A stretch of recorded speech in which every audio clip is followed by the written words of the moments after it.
Good morning, good afternoon, good evening, and happy holiday once again, wherever it is for you. I am Cyclone, and welcome once again to Let's Play Train Simulator Christmas Day Series of Scenarios, part number 2, again, version 2.0. I decided I could make a little improvement on the second part of this scenario as well, because obviously I was able to shave 15 minutes off of our arrival time, so I figured why not find a way to shave another 15 minutes off the start of this scenario, and then just go ahead and have the third scenario play as usual. Like, no major change is going to happen to the third scenario. So the only thing that's going to change on that one is possibly the movement time of a train and maybe add a few messages. I'm going to leave my recording of part 3, which you see I've already done. I'm going to leave that as it is. You're going to see that recording as I've already recorded it. And I'm just going to note the things that are kind of odd in that one that need change. But I may make those changes. I may make all 3 parts available myself. I, again, do have the blessing of BDC 1964. When I pointed out some of the mistakes I found, he had no problem with me putting out new versions. So definitely going to do that. Definitely going to give him credit for them because they are his scenarios. And I'm glad I was able to show off some of his content here. So that's what we're doing today. And so this is part number 2. Today is December 23rd, 2 days before Christmas. Hope you got all your shopping done. I hope you got something for me. Just kidding. You don't have to. And we're going to go ahead and talk more Christmas, and we're going to go ahead and talk what we're going to be doing in this scenario. So, part 2 of a 3-part scenario is Christmas Day, but due to a lack of seniority, you've been forced to work the holiday. We know that already. And seniority is spelled right in this one, I noticed. You're running Manifest SEAKC, Seattle to Kansas City, from Whitefish to Shelby, where another crew will take over. Currently stopped at Java West Siding outside Essex. You're awaiting for an opposing westbound to clear. Once you got the green light, continue up the pass to Glacier Park, where you'll have another meet west of the Amtrak station. And one of the things I've changed in this scenario is that the start time is now 11 o'clock. It used to be 11:15. I therefore have the first train also coming at 11 o'clock. But I noticed that the other 2 trains in the scenario would pass you well before you reach the summit. So I went ahead and left those 2 trains alone. They're going to leave at their regular scheduled times. I've only moved back the player train and the train that passes you. And the train that passes you now starts with a 20-mile-per-hour speed as the scenario begins. So it'll get there even quicker when the scenario starts. The only other change was adding a bunch of messages, which you'll see as we go along. So let's go ahead and get started. Let's get to work. Radio transmission. BNSF Highline Dispatcher to 7202. Hope you got some pictures. The westbound's almost there. You are to continue to Glacier Park as signals allow. I will keep in touch regarding any changes. Highline Dispatcher, out.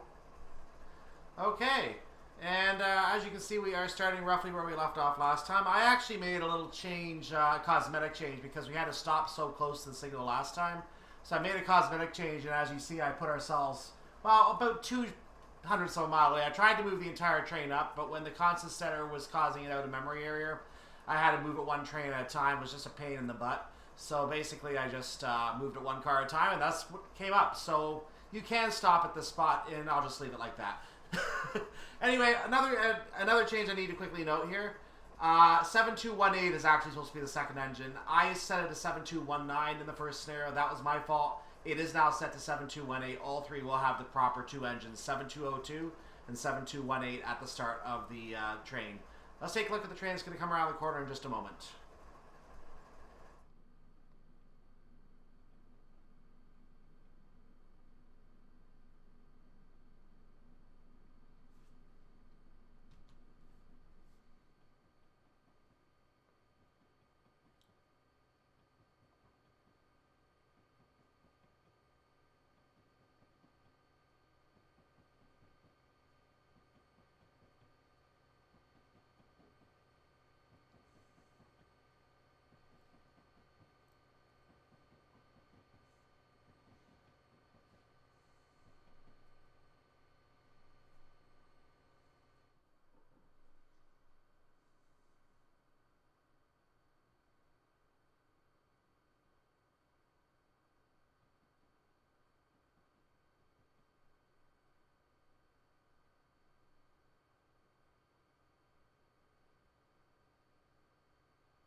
So all we have to do now is wait for this train to come by, and then we can go ahead and get ourselves on the go. Let's go ahead and take a look at our task list for right now. You can see that the task list is exactly the same as the previous one, except I added an extra task here, and you'll see why when we get towards the end of the scenario.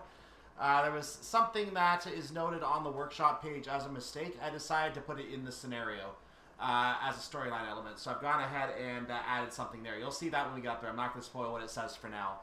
But everything else is exactly the same. All the other tasks are identical. I've not changed anything. The stop is exactly where the stop was. And all I've done is add some storyline, basically. That's it. So, and also because of the fact that the other two trains have been left alone, way back up here on Summit, you're going to find Service 2 hanging out. It was moving at the start of the scenario previously. I've left the 11:15 starting time for it, so it will leave at the time it normally does. Just it's going to be... we're going to see it later on in the run. And then Service 3 way up here at Glacier Park, where we're going to be ending. It's starting up here. Don't worry about this train. That's a blocker. But we're going to see Service 3. And it's going to leave at its normal schedule time. But the time that it's leaving, we should be seeing it for a train meet up here on the summit. So if we come up to the summit right now, that's not the summit. If we come back to the summit, that's not the summit. If we come back to the summit around here, right now, this train is in the path, but this signal should stay a red signal, and we should be forced to stop at the signal when the time comes. So we should be required to stop there. So the train is still going by. Let's look quickly at the actual task list. Let's center on where I am. Oh wait, that is train 1. I showed you the wrong train. Service 2 is... Yeah, Service 2 is what I was thinking about. Okay, so it just centered back somehow. I showed you the right one. It just centered back somehow. Train's going by. We're going to get ourselves going, actually. I don't have time to show you the task list now. So let's get our green signal. We're going to get ourselves on the go here. There's not a lot of level crossings on the mountain. That's the good news. So we're going to be finding that a lot of there's the bell. A lot of the journey, we're not going to need to have the bell or the horn going. There might be a couple here and there at the start or the end, but I think it's mostly just a mountain crossing for this journey. So we're not going to have a lot of things to worry about. Actually, I'm going to have time to show you the journey here. Let's just go ahead and get our red signal triggered. We'll see it from outside, I'm pretty sure, as we pass the signal, and there it is. So we're going to get on the go here. Let's look at the journey very quickly, like I promised. So there's where we are. We're centered on us right now, and that's where we're coming from. I thought our train separated for a second, but that's the other train. Okay, thank goodness. All of our train is still there. There's nothing hanging out on the tracks behind us. Awesome. So we're good there. That's where we are. We're going to make our way out. We're going to continue to Blacktail, which is all the way over here. You may notice the amount of space between these two spots. There you go. So after we get to Blacktail, we're going to come out and we're going to make our way to that balloon loop area, which is where the summit is. After the summit, we're going to continue along the path up towards Bison. And after Bison, you can already see the end destination there. We're going to make our way first to Glacier Park West. There's a little storyline element I'll leave alone for now, and then up to Glacier Park East. And that's the end of the scenario. So back where we are, we're going to get going. We are going to go straight into an uphill gradient, so I'm going to go ahead and power the throttle up quite a bit. I'll turn the bell off. I'm going to turn the power up quite a bit at this point, because at this stage we want to go ahead and get our full climb up the mountain going. That's what we want to do at this time. So I want to try and get to 25, and I want to try to maintain 25 as long as possible, because we are going to lose some of that speed. We're not going to be making our way up the mountain at 25 miles per hour. Not a chance.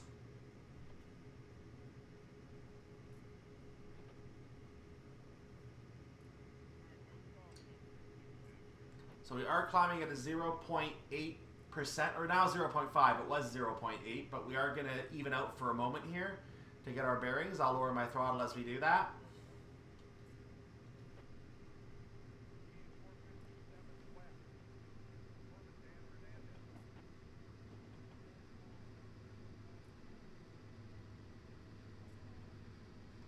So my throttle is temporarily lower. That is turning down the power of the engine. As you can see, the RPM are just shrinking under 700 RPM now.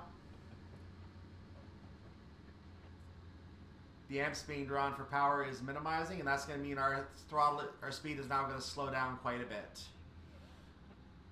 So we're going to start losing speed now, I believe. And since our RPM have now settled out to a 25, we're maintaining. Now we're losing. So I'm going to put more power back into the engine. We're going to get ourselves trying to move up to 25 before we hit the major uphill. We're actually hitting it now, so I'm going to up the amperage again. As I do, let's take a quick peek over at... That's not what I wanted to do. Let's take a quick peek over at the river over here. The river just continues along and stays with us for most of the Bryce Pass, I believe. Except for the most mountainous portions, of course.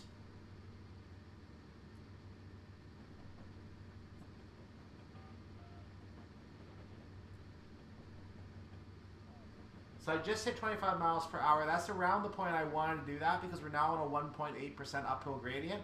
As more and more of the train gets onto the gradient, we're being junctioned onto the right track. I think this is normal. I think we are supposed to take track 2. So we are making our way to Java East Main 2. That is correct. So we're going to be making our way up this 1.8% uphill gradient. As more and more of the train gets onto this gradient, we're going to find that the uphill is completely hampered. So at this point, I'm going to start increasing my throttle even more to try to maintain as much speed as I can. Now, I am expecting to have another train meet, so I'm not too worried about maintaining full speed anyway. Even if we lose speed, that's okay. At this point, we are losing speed.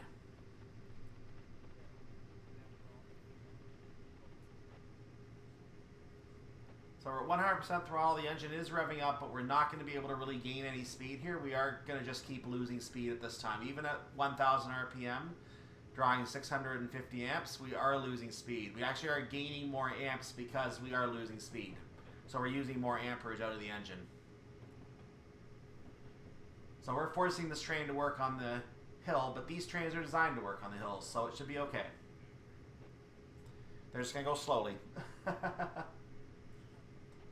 the more stuff you got behind you, the more you have to work.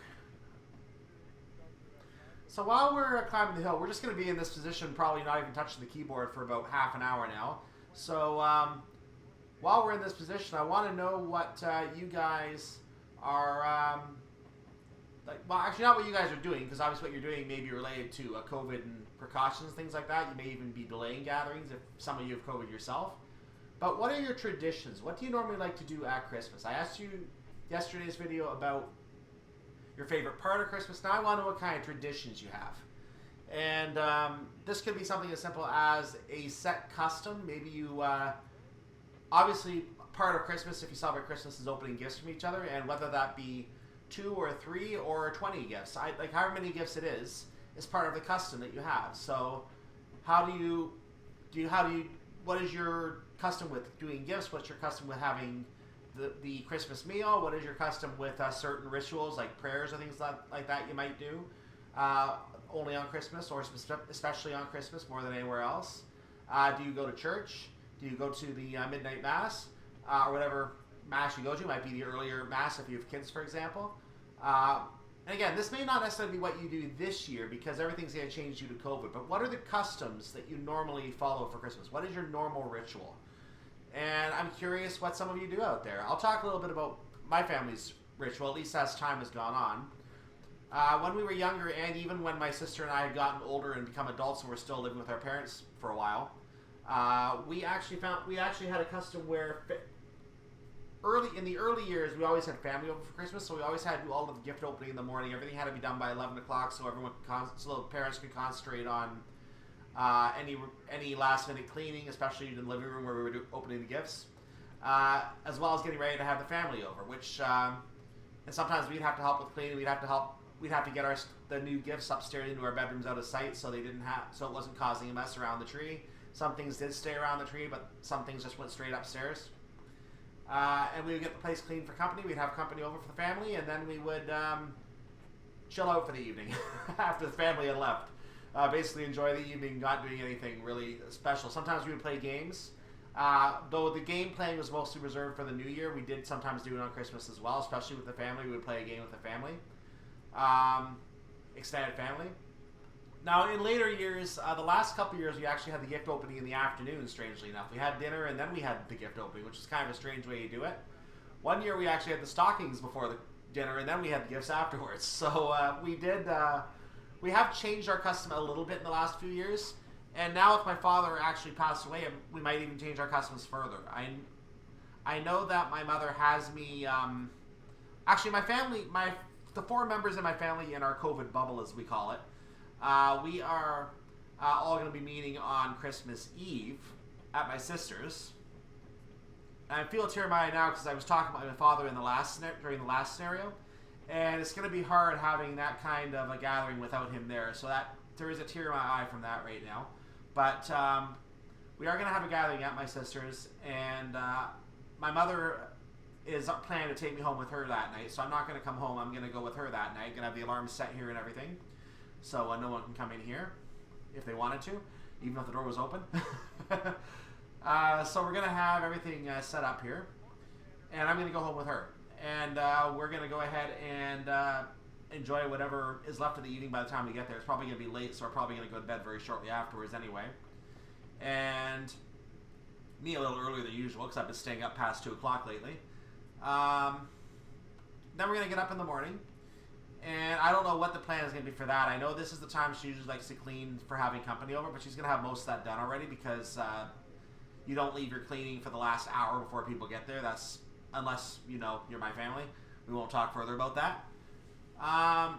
And I think most of what is going to be happening is I'm going to help get stuff downstairs and gathered around the tree and getting things looking nice for when my sister gets them. My sister's usually the one that does the work about setting up the tree with all the gifts around it because she has this chemistry way that she likes to do it.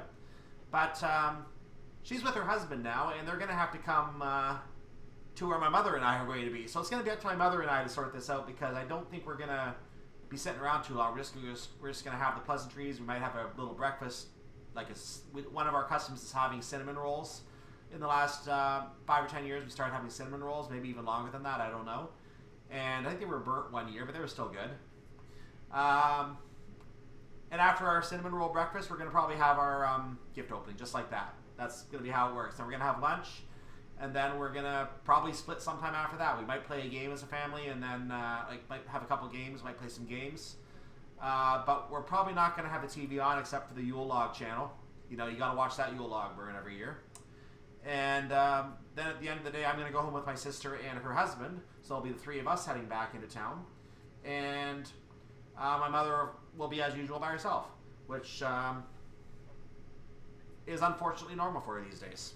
Notice I say unfortunately normal. So that's probably what our Christmas is going to look like. But yeah, tell me what you guys are going to be doing for Christmas. I'm curious what you guys are up to. I'll have another question for you tomorrow in our 3rd Christmas scenario. So keep your ears peeled for your question tomorrow as well.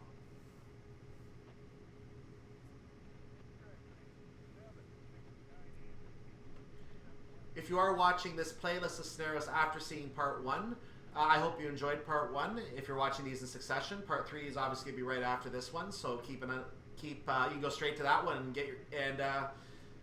do that one as well. So stay tuned for that one coming up. But for right now, we are going to continue the climb to Glacier Park. We are now at 11:17 in the afternoon, or in the morning. Sorry. 11:17 in the morning. We are going to continue our slow climb at 15.8 miles per hour.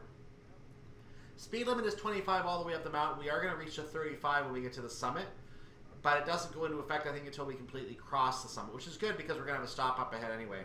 Now, when I look at my task list, I did not actually set for a stop here. I'm going to fix this when I actually publish this in the workshop. I wanted this to be a stop. And I believe the way the scenario is set up now, you are going to have to stop. So, assuming that is correct, I am going to go ahead and program that for a stop. But for right now, I'm not going to worry about it. I'm just going to treat it as a red signal right now because you have to stop at a red signal anyway. So we're going to have to stop anyway. I may not even change that. If it's a long wait, I'll just leave it as a red signal, and that's going to be that. But it's only a couple minutes, and there's a possibility that you could miss getting there. I'm going to still program the stop. Or if it's like a 10-minute wait anyway, then yeah, I'm going to program the stop.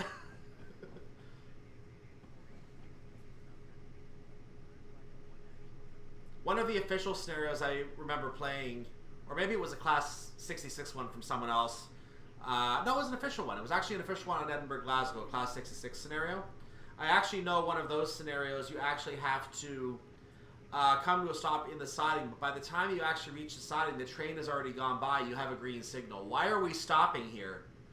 Like, hello, why do we have to stop if the signal's already green? Like, what's wrong with you? Why are we still being routed here if the line is clear ahead?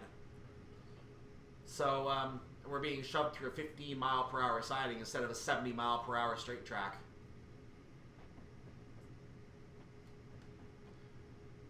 Sometimes I question even the official scenarios.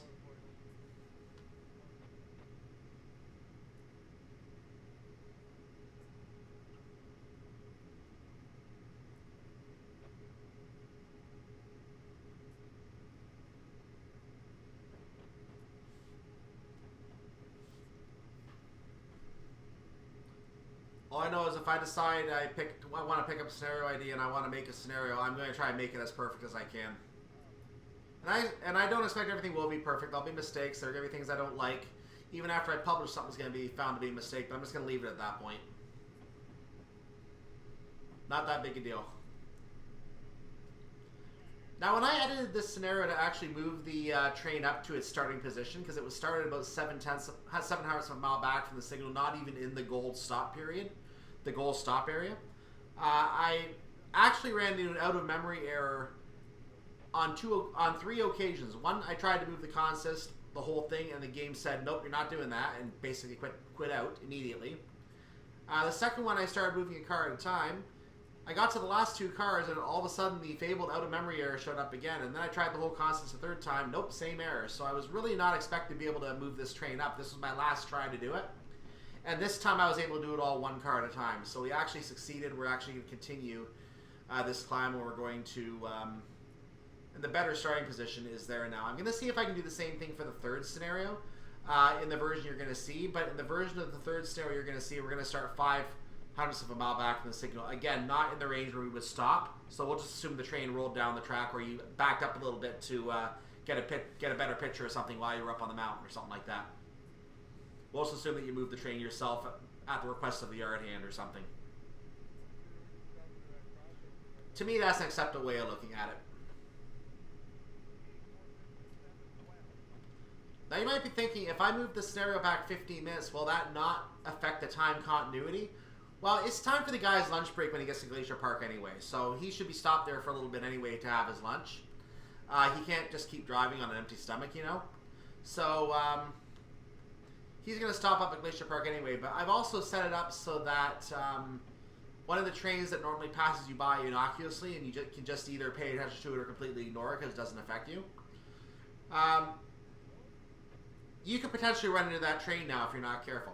So it actually will extend the scenario just a little bit. It also maintains continuity because the time you end the scenario is going to be the time that you, about 15-20 minutes before you start the next one. So like I said, you get a lunch break. And he gets to finish his lunch while the other train goes by at the start of the next scenario. So there you go.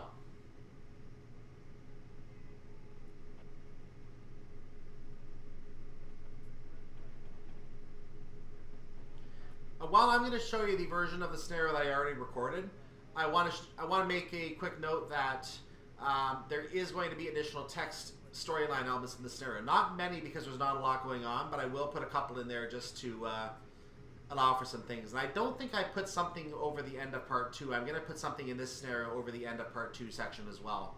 But I don't think it's in there for this version, unfortunately.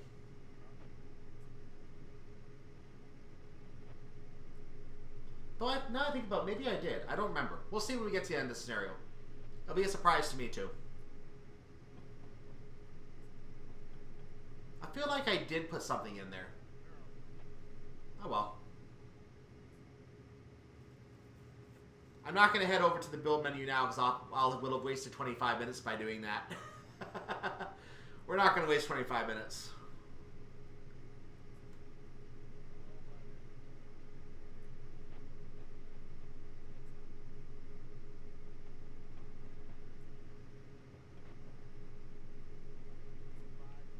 So we're going to carry along here. Soldiering on up the ramp. Or up the mountain, I should say, not a ramp. Does this look like a ramp to you? I think not. Oh, so we have these little snow sheds coming up. I should really explain what these snow sheds are. Let's zip ahead and take a quick look at them. I'm going to just stay live here. So you see we have this huge mountain up here. And the whole idea, obviously it's plain up here, but the whole idea is that sometimes snow and maybe even a couple rocks can come falling down the mountain. So they come down the mountain and, well, let's just say, let's hide this for a second because I'm not going to speed anyway. So they come down the mountain, they crash through some trees. Let's move over where there's some trees. Woo. And, whee! Bonk. Bonk. I missed the snow shed. I actually went right past the snow shed. The whole idea is that the snow comes down the mountain and it goes bonk, and it just continues along the roof and it goes out here, and there's no track here. So the train is perfectly secure inside the snow shed, and that way the train doesn't get any damage. That's what the snow shed does. So there you go. Now you know what snow sheds do. We see them on Donner Pass as well, and I think on other U.S. Railroad routes as well. We don't really see them on Cahoon Pass because there's not really that many mountains around you on Cahoon Pass, and at least not avalanche-type snow, so you don't have to worry about it as much in that area. Also, take a quick look over on, not that, take a quick look over here. You can see a roadway here as well. This is a roadway that still goes through the Mirage Pass area, and this just crosses the mountain, and it looks like we actually do have... Nope, it's not a level crossing. It's just a road that ends here because the mountain is there as well. So, yeah, just a road that comes up here for service purposes. So workers can get to the track if they need to up that road and do some work. Otherwise, the road wouldn't be used much.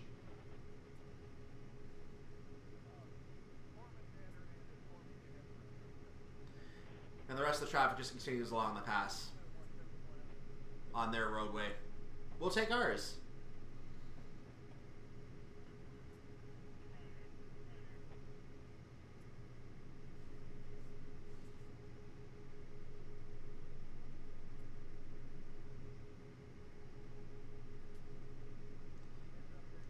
I can certainly tell you this about Christmas, though. Christmas usually is my favorite time of year, as I'm sure it is for a lot of people, because you have that anticipation of the upcoming week where you just celebrate the holidays with each other. You celebrate, if you're religious, you celebrate the birth of Jesus Christ, and then 3 or 4 months later you celebrate his death, and then he's born again, and it's just an ongoing cycle for us now. But so you just celebrate it every year, basically. You commemorate these events every year, even though they're events that there's no way we can verify. They're 2,000 years ago. But they're things that did happen. So there you go. And the only reason I can say for sure that these are things that did happen in some way, maybe not completely in the way that it's written about, but the only way you can be certain these things happen is because the church has a long, long history of all the various popes that have been elected over the years, and each one, when they pass, goes straight into the next one. So the whole idea of Christianity has been around for at least 2,000 years.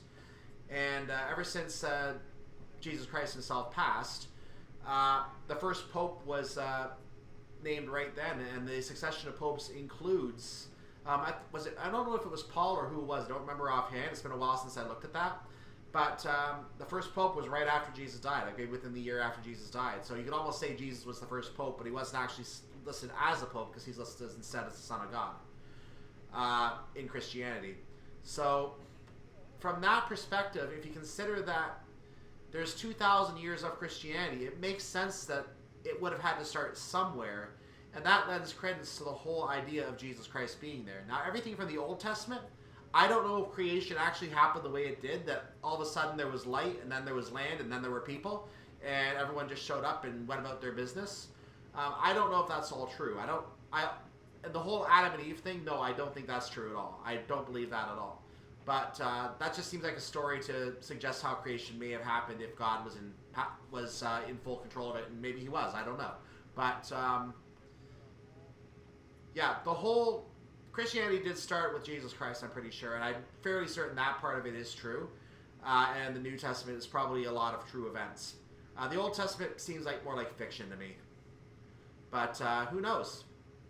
Towards the end of the Old Testament, there may be things in there that are true as well.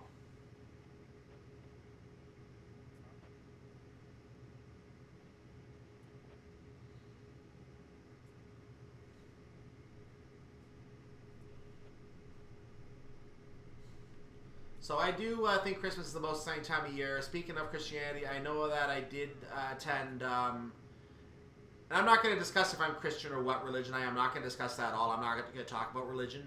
Like, I could be a Jew, I could be Muslim. I'm not going to talk about that.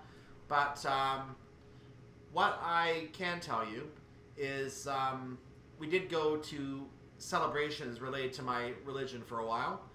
Every year we would go, and especially to the Christmas celebration, we would go to the Christmas one, and we always enjoyed the Christmas masses. They're done very well in some of the churches. There's actually a church not far from where I live.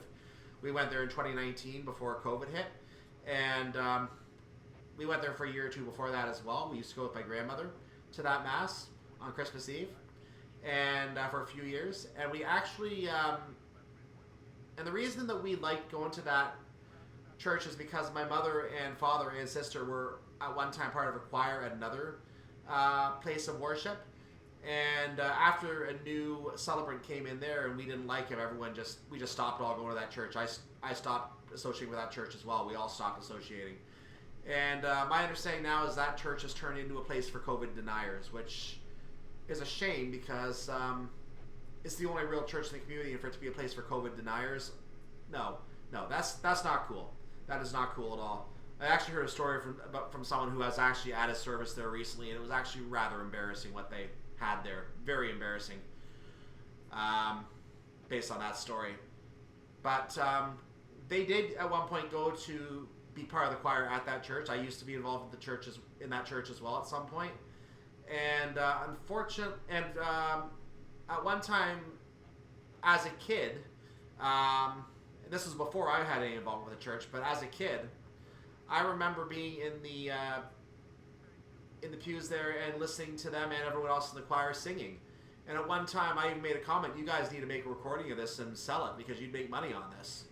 It was good enough, in my opinion, they could do that. Of course, I was a kid at the time, so what am I going to know? But it was good. It was good. And one of the things that my mother incorporated in the later years that they were in the choir was using these chimes, these kind of like bells, and they actually did some version of Carol of the Bells.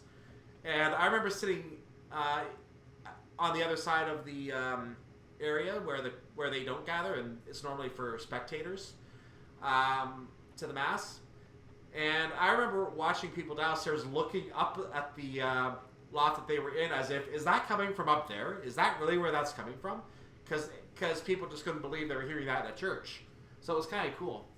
But the services we went to in the late 2010s, those services included someone doing a solo of "O Holy Night," a beautiful song. And I always like when someone takes the risk of going out there and doing a solo on their own without any backup, without anything, without any assistance, because that means that if something goes wrong, everyone's going to know. You can't just be quiet for 2 seconds and skip a note. Everyone's going to know that something went wrong. So it takes courage to go out there and do a solo. And for 2 or 3 years that we went there, we didn't go in 2020 because of COVID, but for the 2 or 3 years that we went there before that, I do remember we taking note that every year they had, I don't know if it was the same person, but they had a soloist singing "O Holy Night." And why is there a tear in my eye? So basically, as we're coming up on Blacktail, by the way, we'll talk about that in a second. So I remember every time that song finished, all of a sudden, just a spontaneous round of applause right there in the building. Everyone applauding for that soloist. Which has to be a good moment for someone who's in that position. Has to be a good moment for them.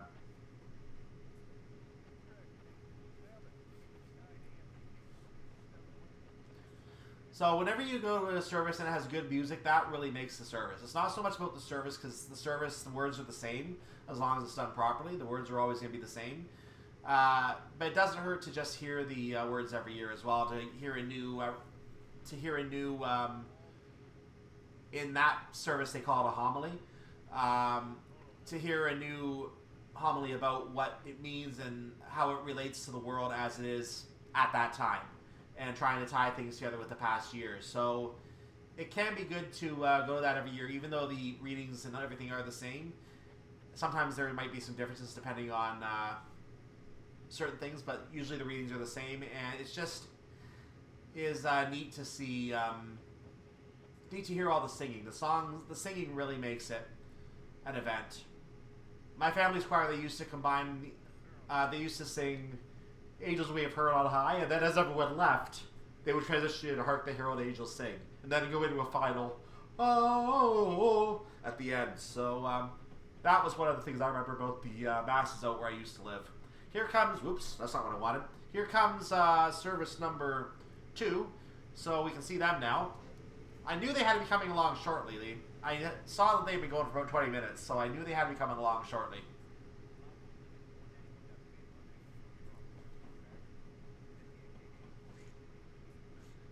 We, of course, continue to have green signals. I don't expect any problems for the time being. Let's just see if the other train has started moving up on the mountain yet. I'm curious if they have. They would. So this was where Service 2 came from. It is clear now. And as we go ahead here, you notice that we actually have a green signal. Why do we have a green signal? Why do we have a green signal here? I don't think we're supposed to have a green signal here, are we?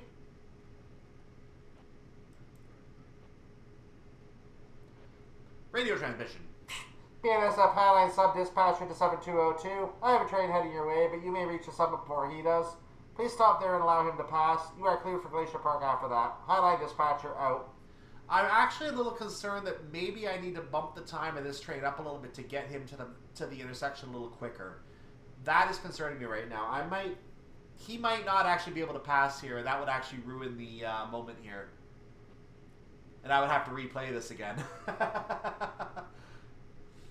But you notice when we went ahead here, if we come up to that spot, he is junctioned to come out. So he is going to start going no matter what. He is set to go out. I don't think there's going to be a problem with him going out because he's going to obey that green signal. But we come back to this area. This is what's interesting. I'm going to be stopped at Bison. So I'm going to stop at Bison and he's going to continue on. So this is not what the plan was. My plan was to have him at the summit, but you know what? I'll take him at Bison. I can accept it at Bison.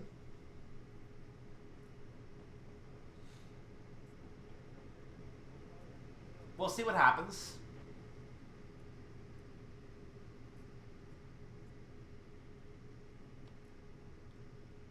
We will see what happens. The whole idea is whoever gets to the single track first is going to get it. If we get to the single track first, we get it.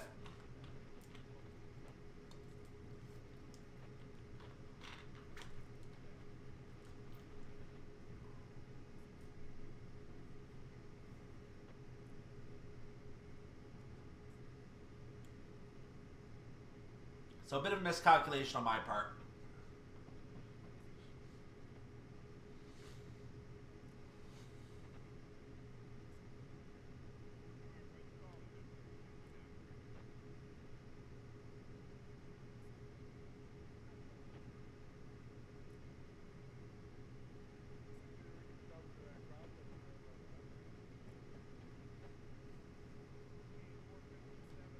What I can tell you for sure is in the original version of the scenario, Service 3 passes you before you reach the summit. So I calculated about, I might have calculated too much time on the journey from where we pass him to where we reach the summit ourselves. And I may have given too much time for him to get to the summit. So we'll see what happens.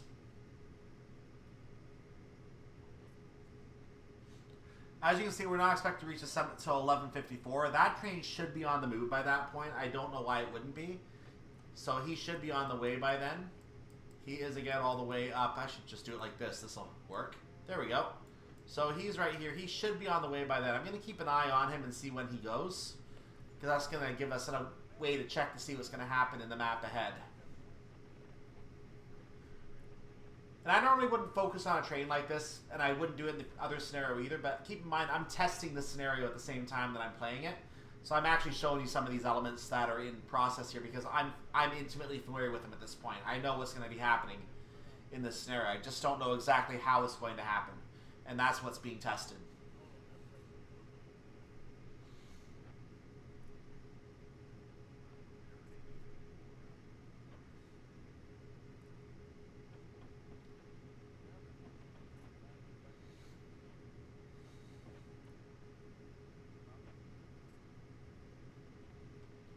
The thing I'm hoping is that he suddenly doesn't cause an AI collision. That will be just a treat. That would be a treat.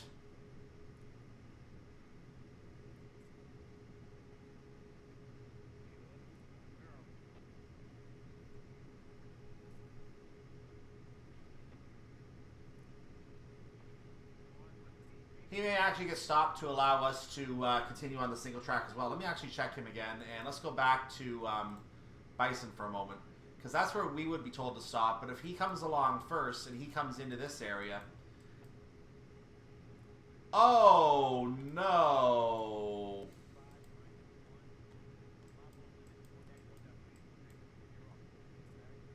I don't know if I like this anymore. Oh, no, I do have a Reddit summit. Okay, that's fine. I have a Reddit summit. That's exactly what I expected. Okay, good. I was just a little bit concerned there for a moment, but we do have a Reddit summit. We can expect to see this train come along, and actually just check in on him because he might have started moving, and that might be what caused it. No, he's not moving yet. Okay. So be it. He's not moving yet. Oh, well. So we do have Reddit summit. We're going to have to wait for him. We're going to see how long a wait it is.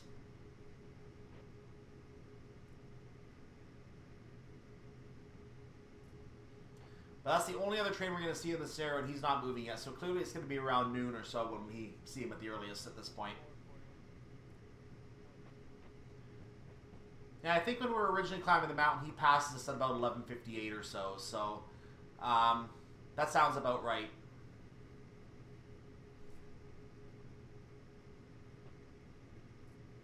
Yeah, still not moving. We'll keep an eye on him.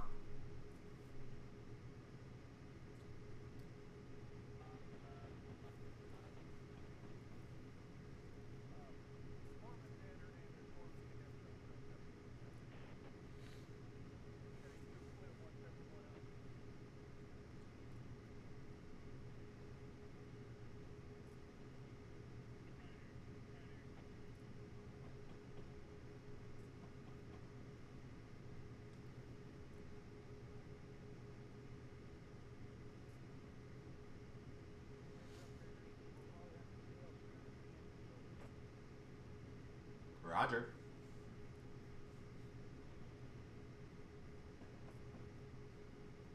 Let's take a moment to appreciate the beauty of this area again. Let's just pop out of the view here. I'm going to stay on the train as we do this time. So we're going to pop out of the view, and there's a nice view of the train from afar.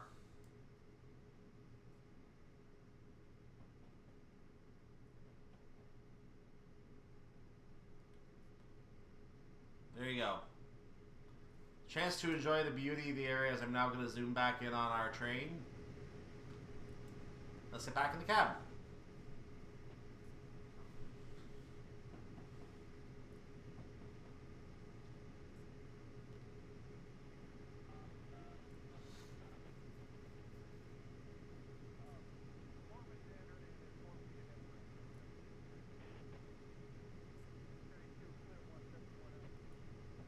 We maintain a green signal, and notice just to explain the signals again in case you missed my other explanations. Notice it's a green over red on the other track, and just a straight green, no additional signal. Same on the other side with the red on the other side behind our signal. So you notice that we have that the one side is two signals. We only have one signal. The reason for this is because the other line has two options for tracks. Notice that there's a when we come ahead here, there's going to be another line that branches off. I think it's a siding in this case, but it could be a crossover track as well. Either one works. So the double signal occurs when there is an option of routes. There's a second route available. But if you only see a single signal, there's no other option for a route. You're being told either you can go into this section or you're going to sit and wait no matter what you want, because there's something in your way you can't go in. So you basically have no choice of route. You have to wait for the path to clear in the case of our signal. But if we were on the other side, we could take a signal we could take the side signal, the alternate option, and go into a different track to avoid an obstruction. However, in that case, it might be a siding, so it's not like you're really avoiding much, it's that you're parking the train. So that's basically what it's going to tell you to do, park the train.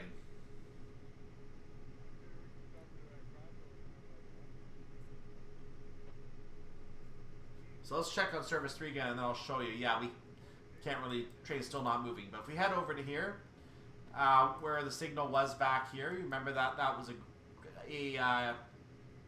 I think it was well, it says green now, but I thought it was a red over red. Maybe it was a green, I don't know.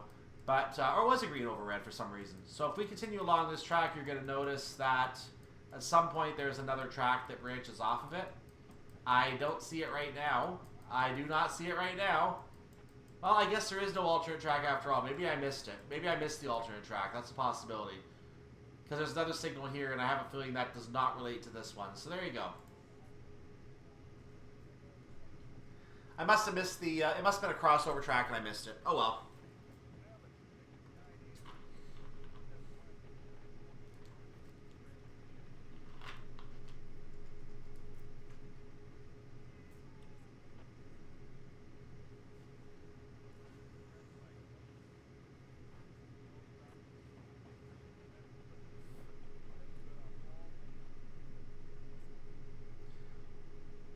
So since our red is at the summit, I'm assuming we're not going to reach the Bison track before we would not be able to reach the Bison track before the Service 3 gets going. So because of that, I'm assuming Service 3 would have to be on the way now or very soon. And it has a much quicker access point to the Bison track. So there it goes. It's moving. Service 3 is now on the way out, and we're going to have a clear track at Summit, or at Glacier Park. There's nothing left up there. So let's go back to where we are.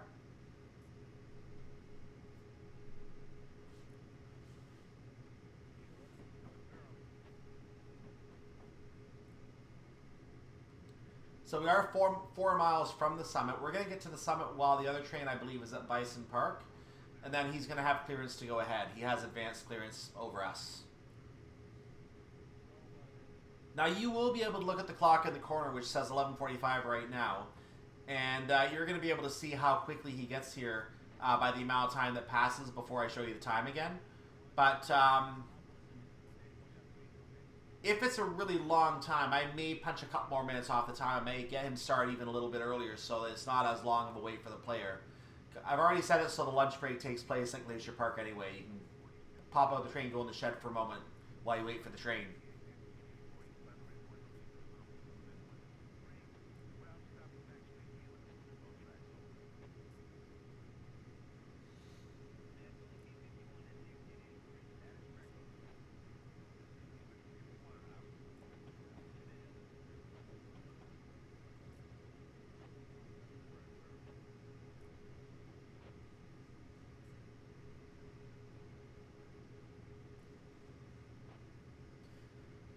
Also, another note is that train's probably going a lot faster on his portion of track than we are on ours, because it's going to be a 16.2 mile per hour climb for us.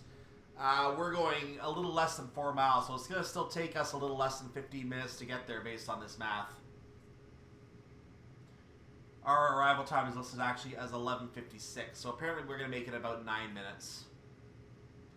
Which does not seem accurate based on my math, but maybe it is. 16.3 is a little bit over the 1/4 mark, so maybe 9 minutes is accurate. Because we're already down half a mile as well. So yeah, we'll deal with it. Also, I believe the speed does increase as you get towards the summit itself. The gradient does smooth out, and you actually have a smooth spot to stop at the summit. So there is that option as well.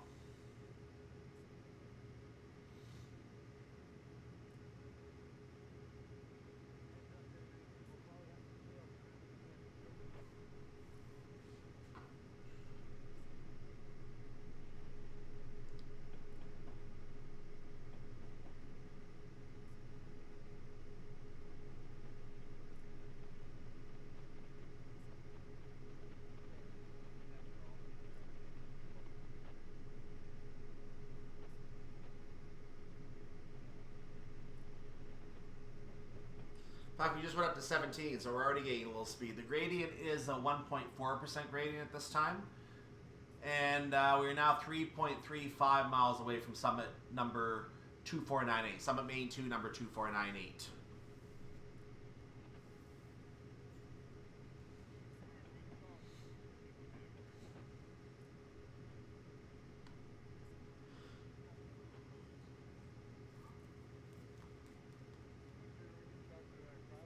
If you're hearing little noises, that's me adjusting my headset. I apologize for that. After you've had your headset on for an hour, both editing scenarios and playing scenarios, it gets a little uncomfortable. You have to scratch an itch on your cheek once in a while or something like that. So, there you go.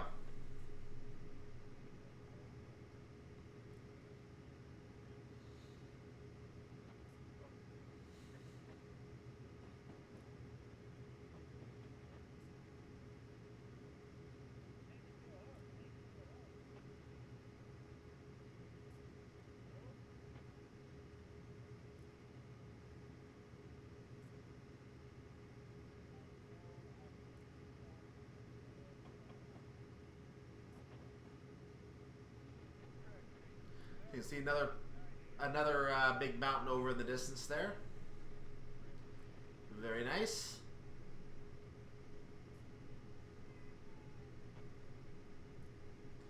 And I think there's going to be some trees insta-popping on that mountain in about in a few seconds or so. There are going to be some insta-popping trees over there.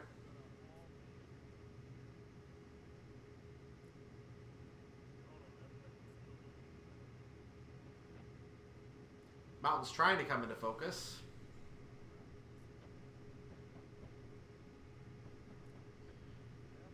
I want to see the trees insta-pop if they choose to, but they may not. That may just be far enough away that the game says, no, we're not going to do that.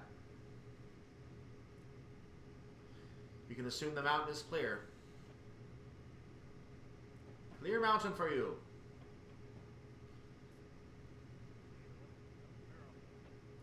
Or they may insta-pop as we come around the corner. There is that possibility as well, because we are going to curve right towards that mountain over there. So it may be the trees will appear as we come around the corner.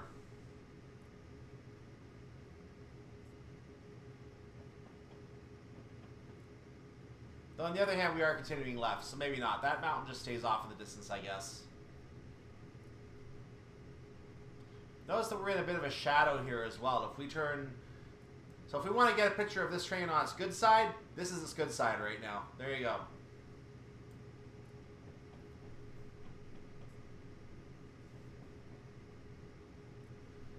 So we take a quick pop over that mountain because I'm actually intently curious now. Are there trees over here?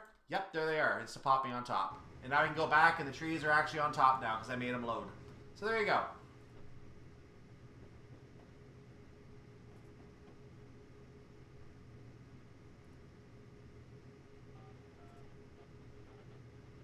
So tips for getting a good screenshot: if you want something to load, just pop off the camera, hop over there, and then you'll have it in your screenshot.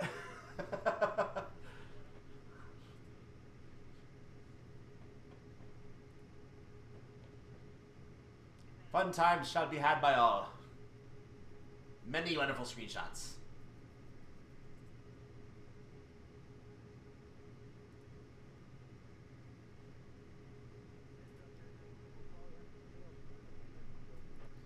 Taily Goo TMT again, huh?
So we're continuing along. We're now 2 miles away from Summit Main 2. I fully expect the next signal to be a yellow signal, warning us of an impending stop.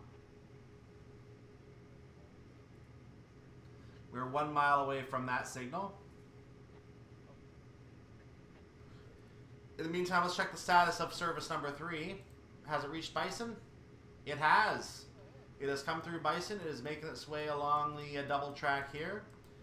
And It looks like it is going to come off the track here before we get to the summit. So it will indeed be first to the area. We just have to wait for it at the summit. Now you might be asking, what is the difference in time? How long are we going to be sitting here waiting? Well, you can see the map spot over there. We're 178 from the summit. If we continue to Bison, it's basically 8 miles. We're going to be sitting here for a little while. So I might have to bump the time up a little bit. We might have to bump the time up. 9.25 miles. 8 miles from the summit. 7 to 8 miles. So there might be a time adjustment on that one.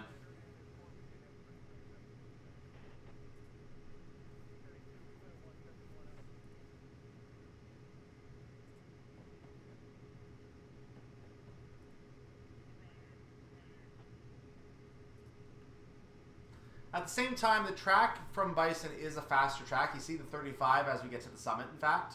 It's up ahead on the HUD. So it is a faster track beyond there. So there is the possibility that train is making much better time as well. But even so, I might just have him take off a little earlier. So your experience may differ from mine. I'm an even genius. Excuse me.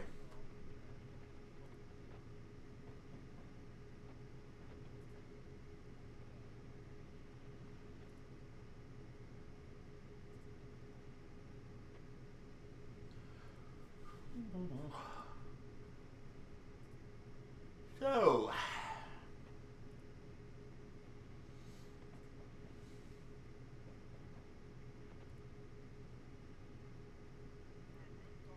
you can see a highway down there in the distance.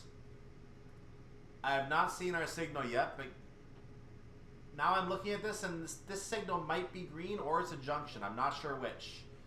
One of these signals is either a yellow signal or a junction.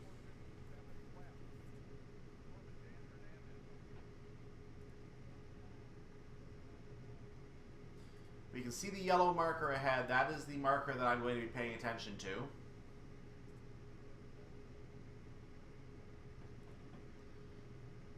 And we're going to be spending our time setting up for a stop here. So because of that, we're going to just do that while the other train continues along.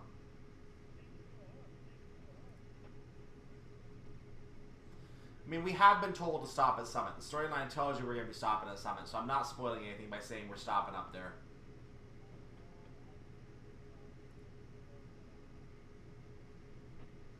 I just have to make it a stop goal. Because we're going to get a message as soon as we get to Summit at this point.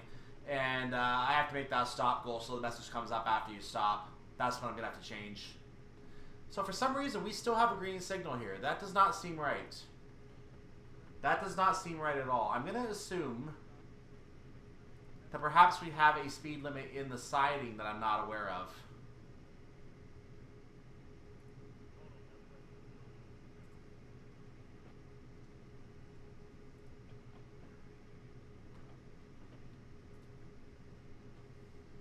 I'm notching the throttle down just a little bit now.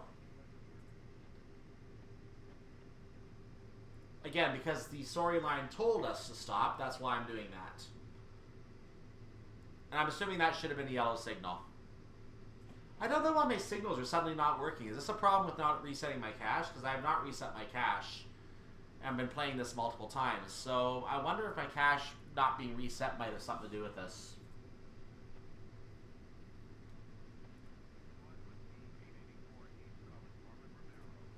But at least the red signals are working.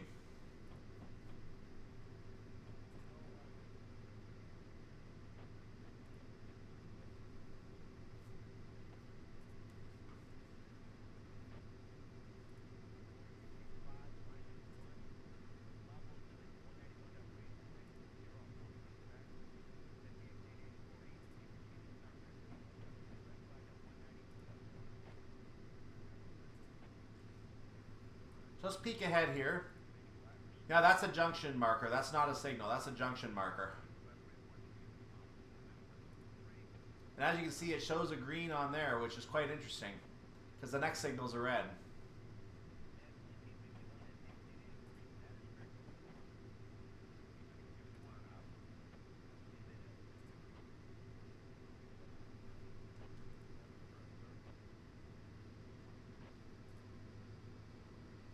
I'll move my throttle down to 25% for right now.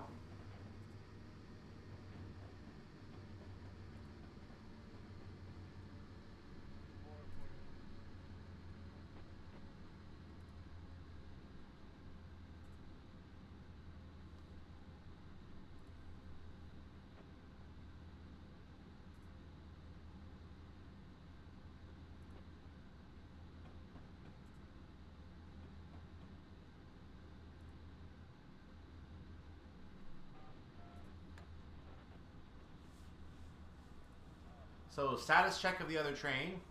It has gone through Bison. It is still going through Bison. It is on the single track. So, without a doubt, we have to wait for this train now, and it's just going to come over to here. So, it's got all this path to travel. You can see Service 3 up there. You can see Christmas Day at the bottom. It has to cover that path. So, that's what we're waiting for. We're probably going to get the message a little early here now. Radio transmission. BNSF Highline Dispatcher 7202. Hang tight for about 5 minutes. You are good for Glacier Park when the line is clear. Highline Dispatcher, out.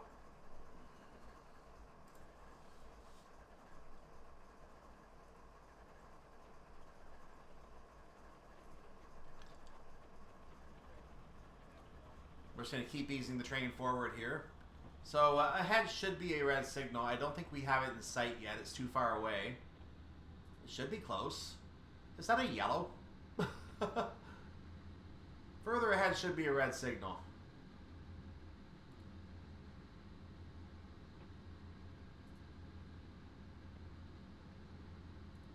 Okay, this is our yellow signal. The red is actually up ahead. Okay. I see why I did not have a yellow back there now. This makes more sense. The red is the signal following. Let's actually pop up and confirm this.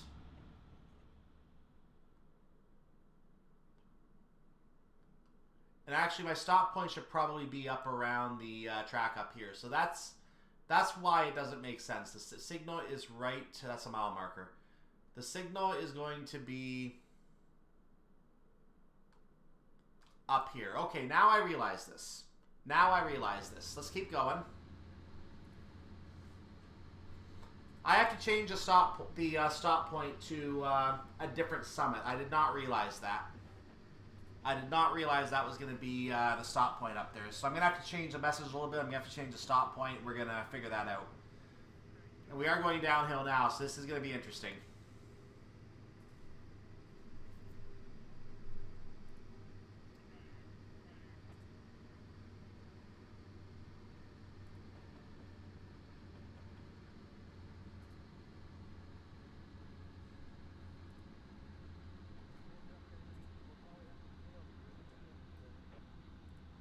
We'll see how quickly that train gets to us. We're in a 35, but there's no point in us speeding up at all.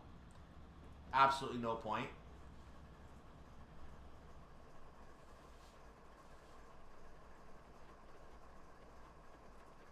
Interesting, we are losing speed on a downhill.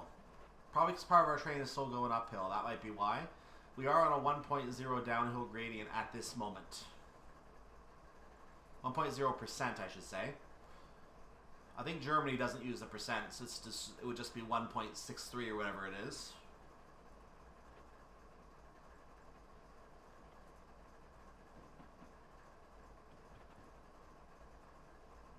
So our mile marker here on the summit is 1151.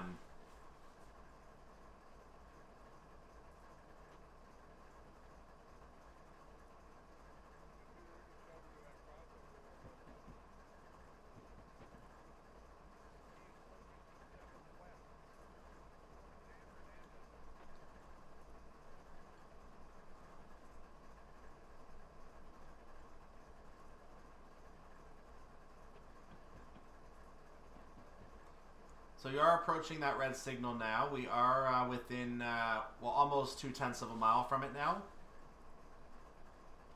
And we are gaining speed on the downhill, so I am going to utilize the brakes so I don't blow past this thing.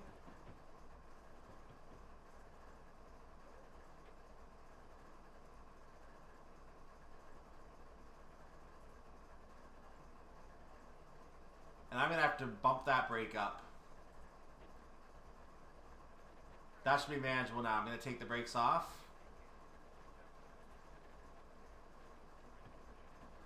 You can see both tracks are red now. You might have noticed when I did a scan up here earlier, the track signal was yellow. So because of the way Train Simulator works, that means the train is very close at this time. Within about a mile or so.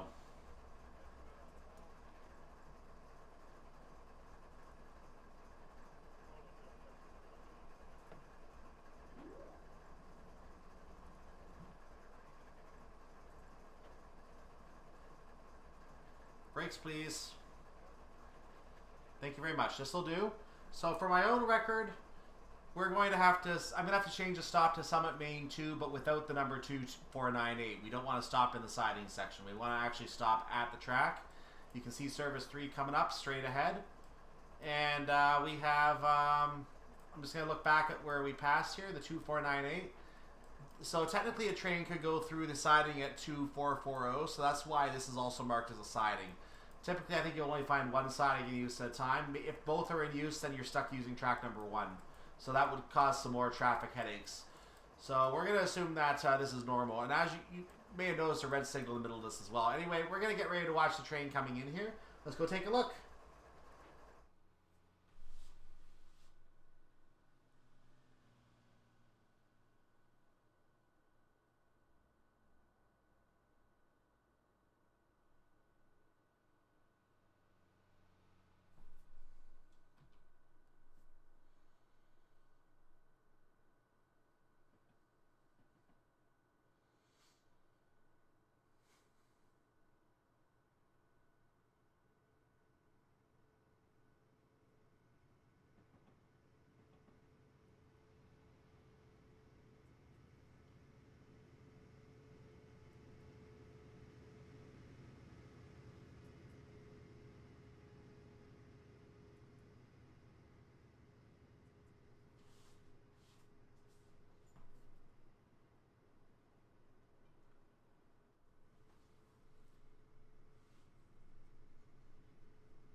And there we have it. Once this train goes by, we're clear to Glacier Park.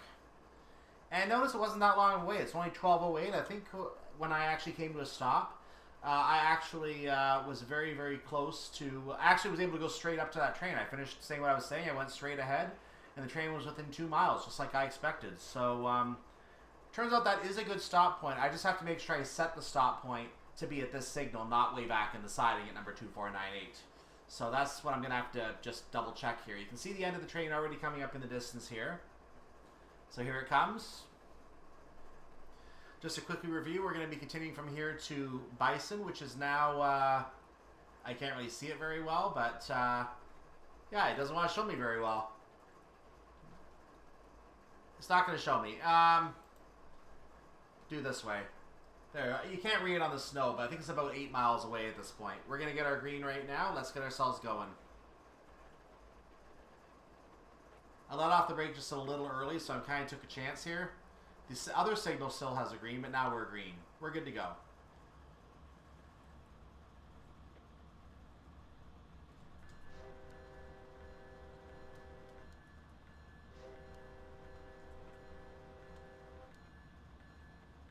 We'll keep the bell going until we're off the siding, so it's clear that we're moving into the track.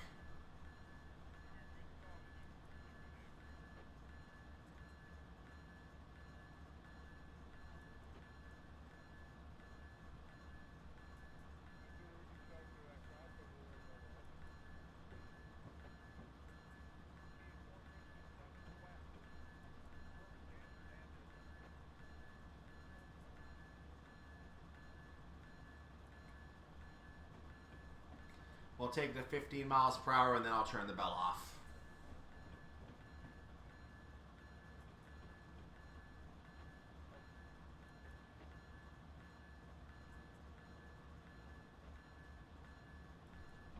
There we go.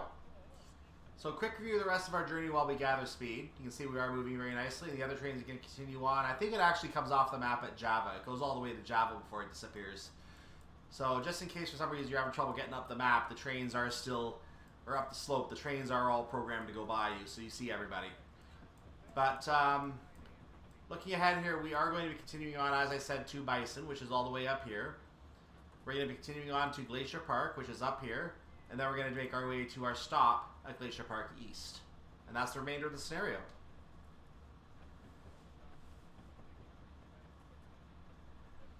And our eventual ending time at Glacier Park, I don't know what the ending time is going to be yet, but if we look on top of the train and we try to get a view there, it's 11.15 miles away.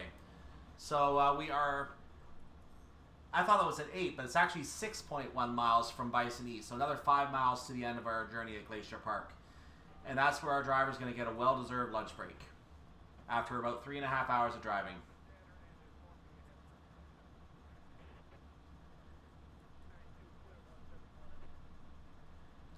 Now I could go ahead and just bump that stair up to 12:45 to set the driver off early again, but there's no reason to do that, I've decided. Again, the driver should have a lunch break anyway, so this is a good way to mandate one. We're now on a 1.1% downhill gradient.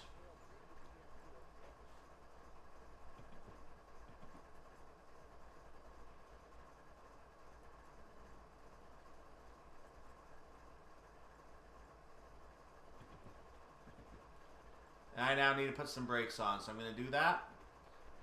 And that seems to be a good brake application for now. 0.9% gradient, we're holding 7% brakes. And why do I have this still up?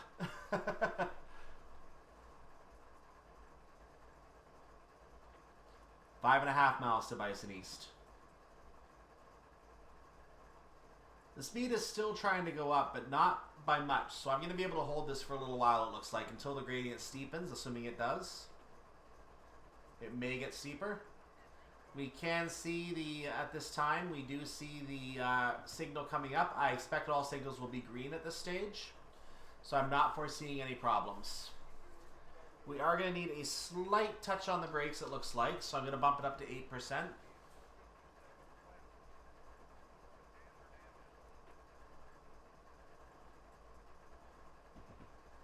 But we're now on a 0.8% gradient, and now our entire train is definitely on the downhill. So the brakes are all we have to hold us right now. Otherwise, we are in free fall. Brakes are doing their job. Mile marker 1149 is firmly on the downhill. Or if you're coming from the other direction, firmly on the uphill.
little too much speed, so let's go ahead and power through this.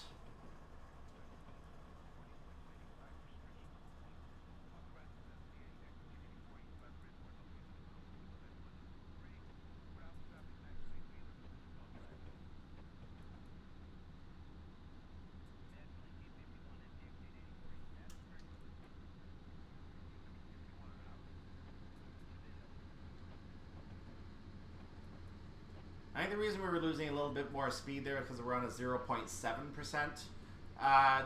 Oh, yeah, this is going to be interesting. The ground just leveled out. We're going uphill, so I'm taking the brakes off again.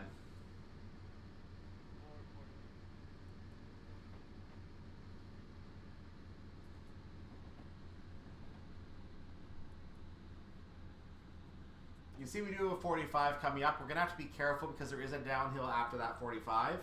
You're probably going to see it in a moment. In fact, no, not yet. But we have to make sure we don't cross into 45 until our entire train has reached that level portion.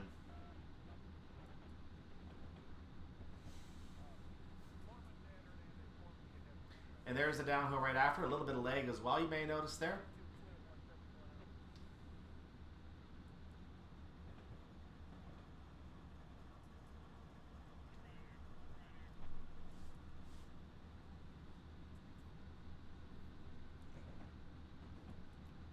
Oops. Ooh, a little bit of a finicky throttle right now, I'm noticing.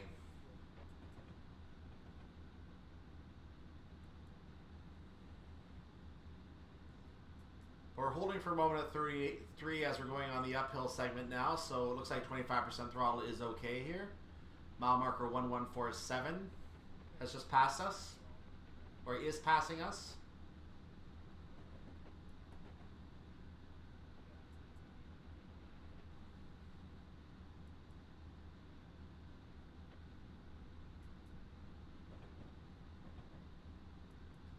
We're losing a little speed now. This is okay because it's quite a downhill on the other side. It's a steeper downhill than it is an uphill, that's for sure. So you are going to gain speed on that side easily. We just have to make sure we don't exceed the speed limit. That is our objective.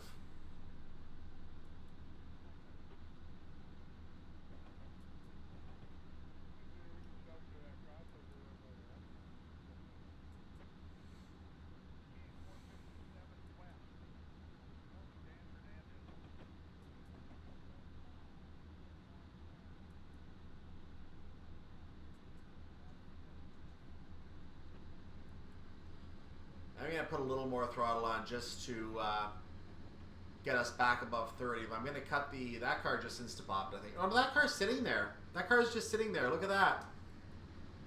We got a rail fanner, ladies and gentlemen. I think we got more back here as well. These guys are rail fans. They came to watch the trains. There's one back there, too. You know, you really need to get your license plate fixed. You shouldn't be driving without a license plate. I mean, it's just the laws of the, you don't have your license. Never mind.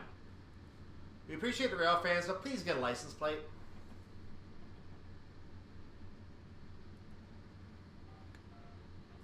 Ooh. Little building over here off to the side. Looks like some kind of work building of some sort. Don't know what kind of work building. But clearly trains pass it every day, and so do cars. There you go.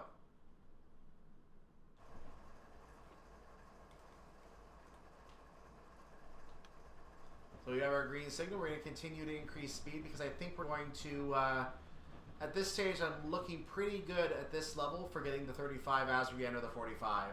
In fact, I'm way under, so I'm going to increase the throttle.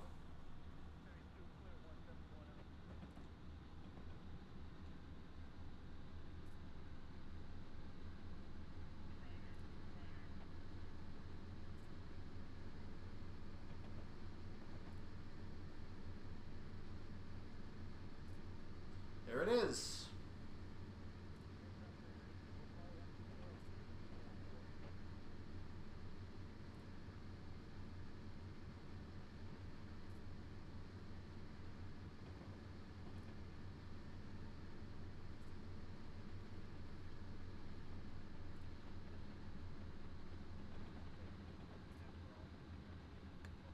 So I've cut down my throttle to nothing for right now. I'm at 41.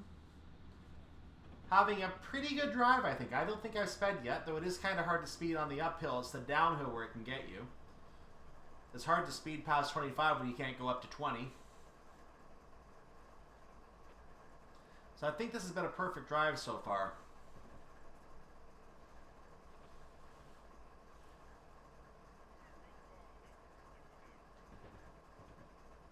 Okay, you can see Bison's marker on the map up ahead on the HUD.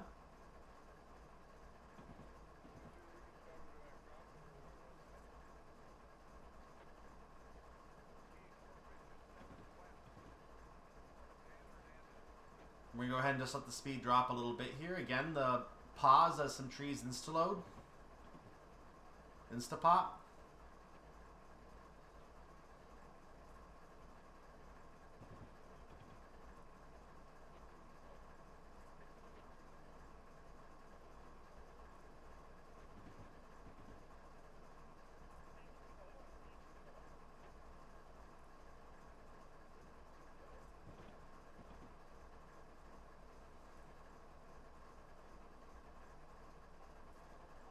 Go ahead and I'll release the brakes now.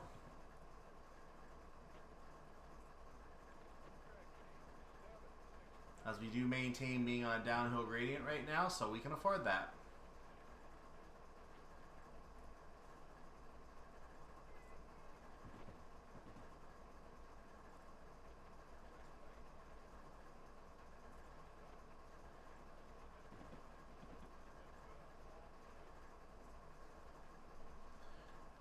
Radio transmission.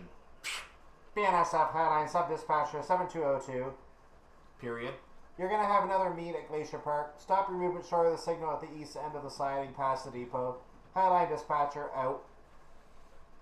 Alright. That message was there. That is not one that I've added. That is one that was there. I think it might have done a little grammar editing, but that's about it.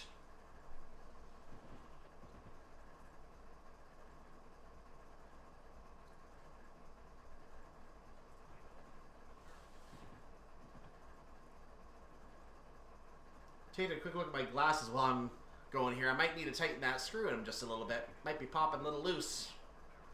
I'll fix that after I'm done this scenario. Hopefully it doesn't pop before then because it's a pain to get it back in. In any case,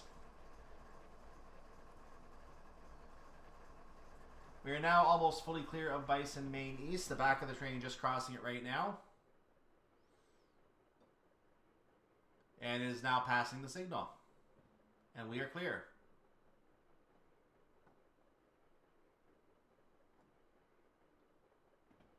And there's the Bison East sign. Back to the front. A little bit of lag as I go back and forth, you might have noticed. Can't help that, the game does it. Our 6% brake application is not holding us right now. Let's punch it up a wee bit. 9 will do. Might need more. This is a 1.1% downhill gradient, so this is a very steep gradient for a downhill. And we are definitely going to pressure test ourselves. But there is a 30 coming up. We're going to keep an eye on that and get down to that speed in a moment. So I've increased the brake application to prepare to slow down to 30.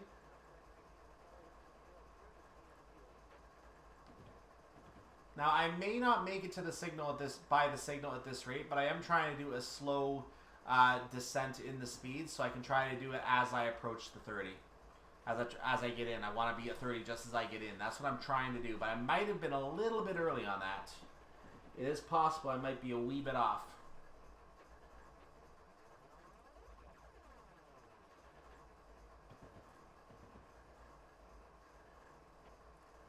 But now that I'm looking at it, I could also be late. We'll see. We shall see. No problem. Ooh, the brakes are really kicking in now because we're on flat ground, so I'm taking the brakes off. That flat ground is playing with me a little bit now.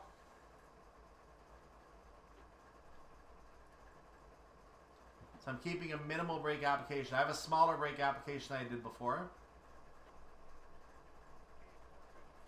I think that is a yellow signal. That is a yellow signal. So you must be prepared to stop at the next signal. It could also mean that it could also be representing a junction signal, which means we could be taking a junction. So there is that possibility as well. Let's make sure our speed does not top 30 right now, because we are about to enter the 30. I did get down in time, so I want to maintain that now. And you can see the sign for the 30 right there. 35 for passengers. I think I said in the last scenario I'm tempted to bring the Voyager Advanced down as a special Amtrak service using the fictional US livery. I think I am really thinking about doing that. I really am considering that, guys.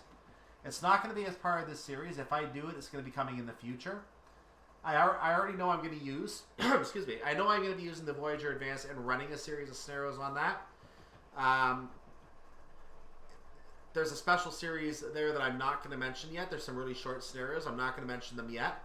But if I do decide to run the fictional livery down this route, I'm going to possibly do it following those scenarios. So it will be as part of the Voyager Advanced series. And I want to point out that I recorded the other Voyager Advanced scenarios in 2021 version of Train Simulator. So I will not be previewing this. I will not even be teasing this on those videos. If I do that, it's going to be an extra thing I throw in at the end of that series. So keep an eye out for that to see if I decide to do that. And if I do decide to do that, I expect it's going to be a fun drive.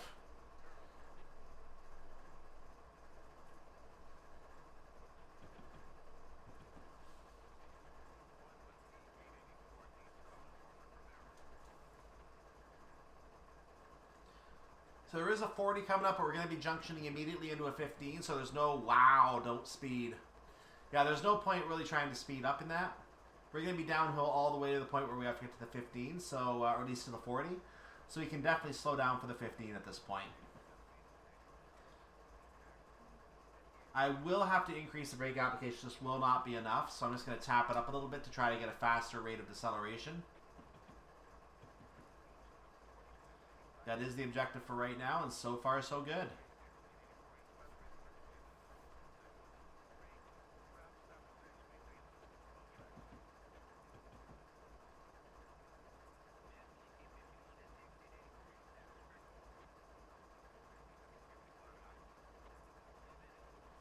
And now it's coming down way too fast, so I'm going to let the brakes off again and reset them.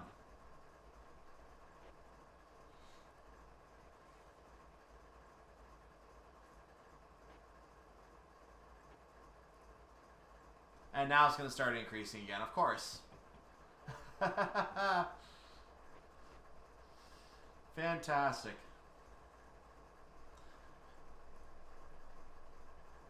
Sometimes it's finicky.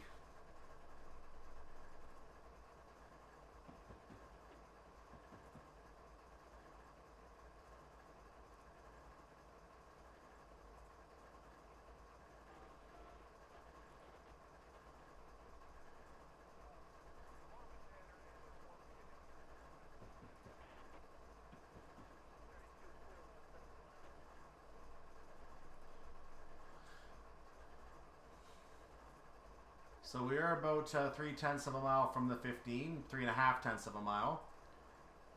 Our speed might be going down a little slowly for the, or a little quickly for the signal, for the location. Now we did have a yellow, so we have to keep in mind this signal could be red, but it's more likely a junction signal. This looks interesting up ahead, doesn't it? This looks very interesting. What's going on here?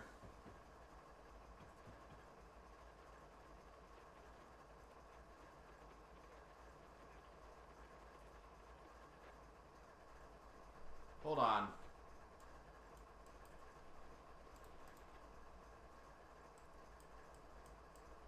There's our problem.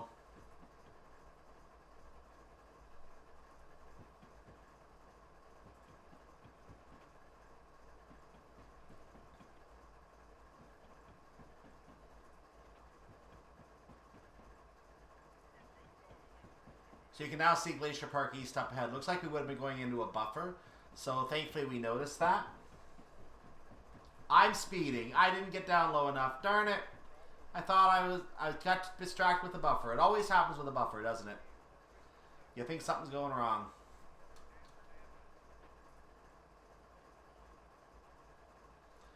Hero was about to say perfect run, gauntlet thrown, but no, I had to screw it up. I had to mess up.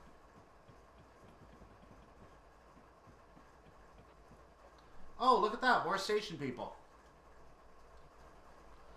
Oh, look at that. More t-shirts and jeans. They're all just standing around. He's at least looking like he's dressed for the weather. A couple people walking there. So they're expecting a train. That's why they're standing around. Oh, and that station, by the way, if you didn't know, Glacier Park. Radio transmission. Ooh, I misspelled transmission. BNSF Hotline Sub-Dispatcher 7202. I was just notified that NGPSE may have forgotten to change the manual switches after turning around. Please check the manual switch. I don't want you crashing into the Y. Hotline Dispatcher out.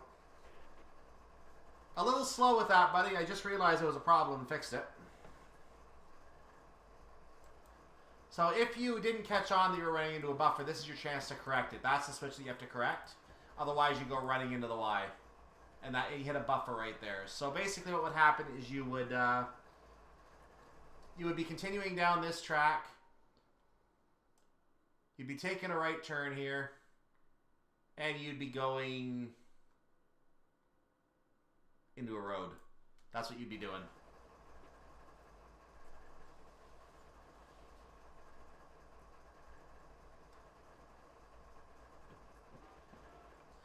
But you still have time to correct it by the time you get here. So even if you don't catch on or if you're not paying attention, you're looking at something and the message comes up saying, oh, check that switch. You have time to check the switch. So that was an intended addition on my part because that was something that was noted in the description on the workshop. BDC made a note of that in the description. But I thought, you know what? People don't always read the descriptions. So it makes more sense to put it in the scenario. However, I think he published it after or before noticing that that mistake was there, and he put the note in the workshop afterwards as a manner of courtesy to say you may want to fix this when you get to the scenario. Just check it right away. But in my version, it's part of the scenario. I have incorporated the storyline, so I think it's a nice little change.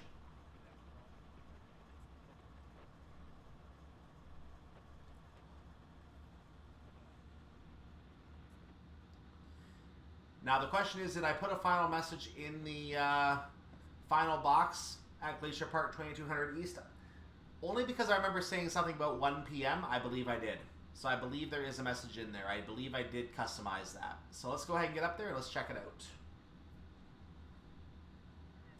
Now because we had a flashing red under a solid red coming in the siding, which is basically the way to say you're parking, or going into the siding in any case, I don't think we had a chance to get another signal before we have to stop. So if we look ahead, I don't believe there's a yellow signal up here. Unless there's a shunt signal on the Y. There could be a shunt signal there.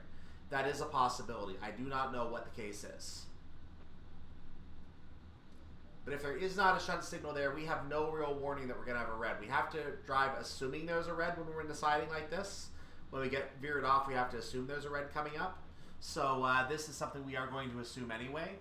And as we get closer, you can indeed see there are reds on both tracks. So we are setting up for a stop. We are going to be here for a little while.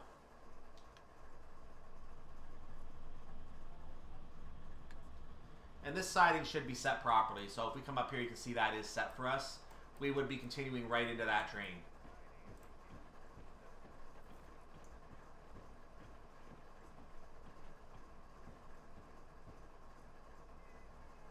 Now you might be asking what a train is doing sitting there.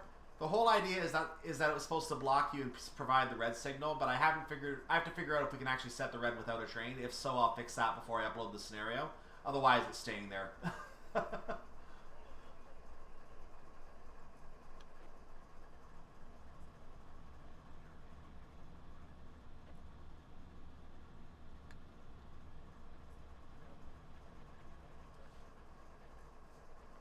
So we can stop anytime now. In fact, I'm going to go ahead and stop now because I know that the next scenario starts you about 0.5 back. And the marker is at 0.4. So I'm going to stop right now. This will be good enough for our positioning. So let's look at the train. So there it is. We are done 2 parts of the scenario. Next time you're going to see part 3. That, of course, is coming up tomorrow. And tomorrow is Christmas Eve. So if if you have not done your shopping yet, this is your last chance to do so. I have to check my spelling of transmission once again, but radio transmission. BNSF Highline Sub-Dispatcher to 7202. Sit tight at Glacier Park and take a lunch break. Should have the track clear sometime around 1 p.m. Highline Dispatcher, out. And that's the end of the scenario. So I want to say make sure you like the video, subscribe to the channel. You can also donate on Patreon if you like what I'm doing, you want to support me. And you can join the Discord server. Other than that, I want to wish you a wonderful day, evening, or night, whatever it is for you at your part of the world. I will see you next time. Of course, if you are watching on the playlist, I have all 3 of these on a playlist. So in that case, if you are doing that, I'm not going to say see you next time. You're going to say stay tuned because the next scenario should be starting in 5, 4, 3, 2, 1. See ya.